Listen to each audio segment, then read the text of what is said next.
Salut, c'est Trado, je suis content de vous retrouver pour la mise à jour de l'analyse technique de l'or et de l'argent. Au programme, les dernières nouvelles, et il y en a. L'analyse technique de l'or et de l'argent libellé en euros puis en dollars, je vous retrouve de l'autre côté. Alors on va commencer par les fondamentaux. Les actualités ont été assez riches. Comme vous le savez, la débandade sur l'or et sur l'argent est assez considérable, hein, puisque la chute qu'a connue l'or et l'argent est inédite depuis de nombreuses années. Notamment hein, pour l'or, c'est une baisse de plus de 5% que l'on n'a pas vu depuis 9 ans.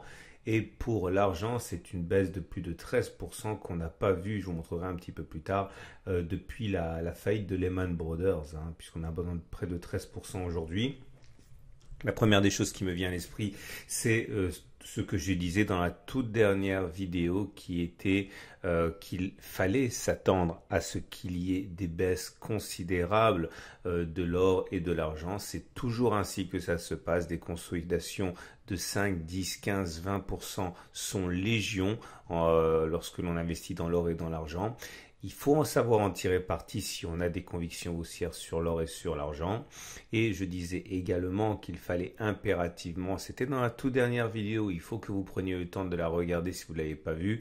Eh bien, je disais que il était très important de ne pas investir en une fois pour toutes, hein, de faire un all-in, comme on dit au poker, lorsqu'on investit dans l'or et dans l'argent, parce que la seule façon de tirer parti de ces consolidations inévitables de 5, 10, 15, 20%, eh bien, c'est de pouvoir investir lorsque ça baisse. Je vous montre simplement pour mémoire, rapidement, pas aussi en détail que la dernière fois. Regardez ça, c'est l'or libellé en euros. Regardez la belle progression qu'il y a eu dans les années 2000. Hein. Pendant cette période, la progression de l'or libellé en euros entre 2005 et 2013, par exemple, a été de 335%. Okay, cela n'a pas empêché des consolidations très importantes, régulières. Hein.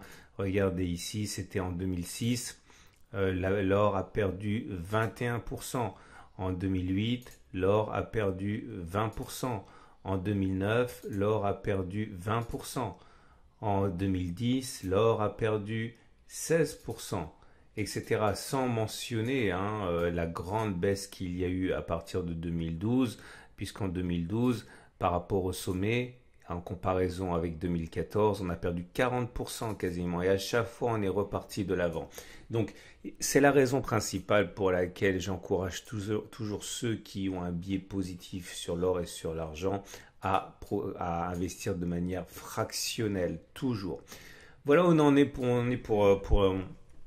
le rappel. Maintenant, pour les dernières actualités que je mentionnais en introduction, il faut également savoir que pour Morgan Stanley, la banque américaine Morgan Stanley, cette baisse de l'or signifie en fait un retour des rendements réels. Selon cette analyse, hein, l'or a performé particulièrement car il n'y avait pas énormément d'alternatives, notamment avec la baisse des rendements réels.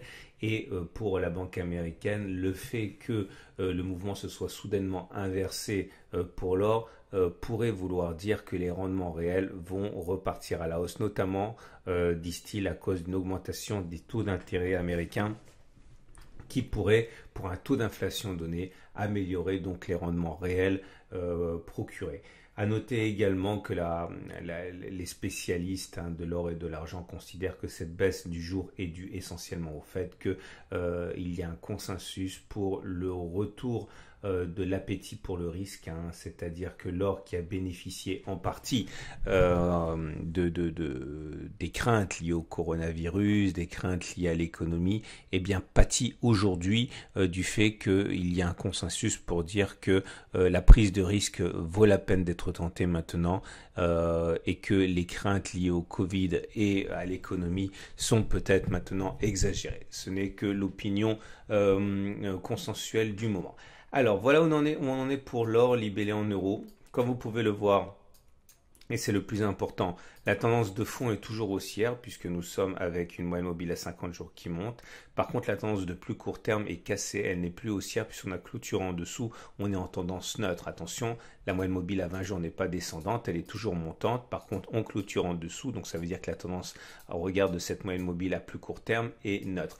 On a cassé le support des 1683, 1646 qui est pour moi une zone d'accumulation rationnelle. Il demeure qu'elle a été cassée, je l'enlève.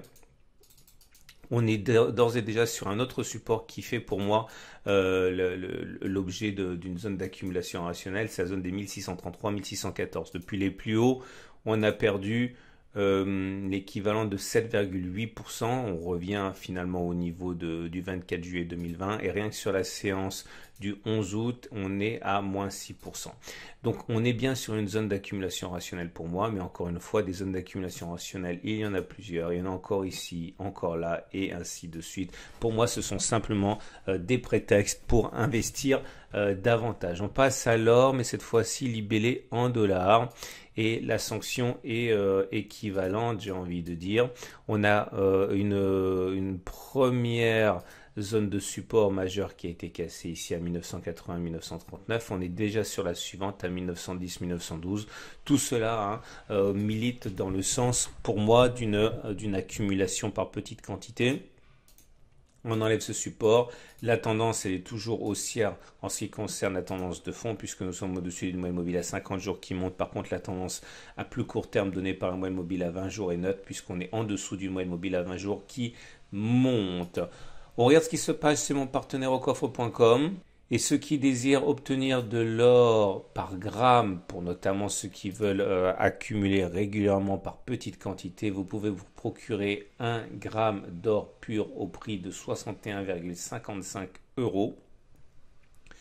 Vous avez également la possibilité d'acheter bien sûr des pièces, notamment la traditionnelle pièce Napoléon 20 francs que les investisseurs français connaissent très bien. Et actuellement, ceux qui veulent se procurer des 20 francs en or peuvent le faire au prix de 327,33 €. Quant à ceux qui voudraient investir massivement, l'once d'or est actuellement disponible à travers sa pièce Vera Valor 1 once au prix de 1817,78 €. On passe à l'argent et l'argent libellé en euros pour débuter.